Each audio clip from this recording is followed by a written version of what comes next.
नमस्कार, स्वागत आहे तुमचे माय रेसिपीज मराठी या आपल्या यूट्यूब चॅनलवर। आज मी तुमच्यासोबत शेअर करत आहे 7 ते 8 दिवस टिकणारी ओल्या नारळाची झणझणीत चटणी।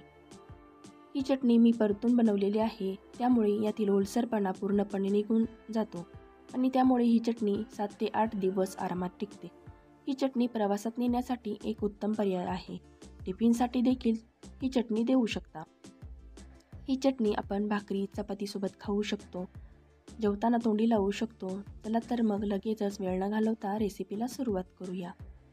त्यासाठी सर्वात अगोदर मिक्सरच्या भांड्यात 1 वाटी ओल्या नारळाचे काप घालावेत। त्यामध्ये 4 हिरव्या मिरच्या, 8-10 लसूण पाकळ्या, अर्धा चमचा जिरे, 1 इंच आल्याचे तुकडे घालावेत, चवीनुसार मीठ घालावे, पाव चमचा साखर घालावी, मुठभर कोथिंबीर घालावी। आता यामध्ये पाणी अजिबात न ओतता हे मिक्सरमधून वाटून घ्यावे। पहा, अशा प्रकारे हे ओल्या नारळाची चटणी मिक्सरमधून छान अशी वाटून झालेली आहे। आता यामध्ये 2 टेबलस्पून कच्चे शेंगदाणे घालावेत आणि पुन्हा एकदा हे मिक्सरमधून बारीक वाटून घ्यावे। शेंगदाणे या चटणीमध्ये अगदी बारीक वाटलेले नाहीत, तर अगदी ओबडधोबड हे वाटून घेतलेले आहेत।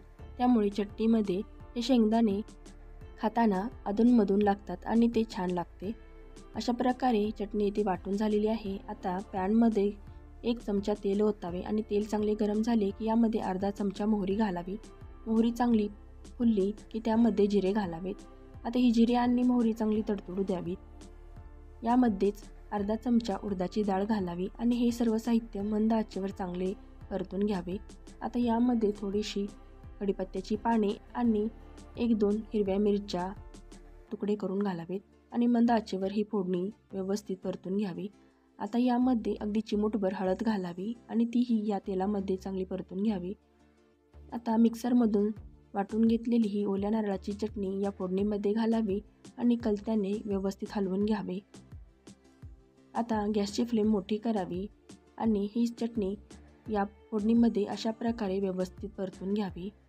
यामध्ये आपल्याला पाण्याचा अजिबात वापर करायचा नाही। साधारण 1 ते 2 मिनिटे मध्यम ते मोठ्या आचेवर ही चटणी अशा प्रकारे व्यवस्थित परतून घ्यावी।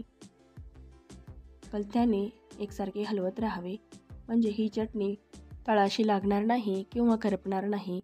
1 ते 2 मिनटं अशा प्रकारे परतले की या चटणीतील ओलसरपणा पूर्णपणे कमी झालेला तुम्हाला दिसून येत असेल आणि अशा प्रकारे आपली ओल्या नारळाची झणझणीत अशी चटणी तयार झालेली आहे। तुम्हाला जर आजची रेसिपी आवडली असेल तर लाईक आणि शेअर करा। चॅनलवर नवीन असाल तर सबस्क्राईब करायला विसरू नका। धन्यवाद।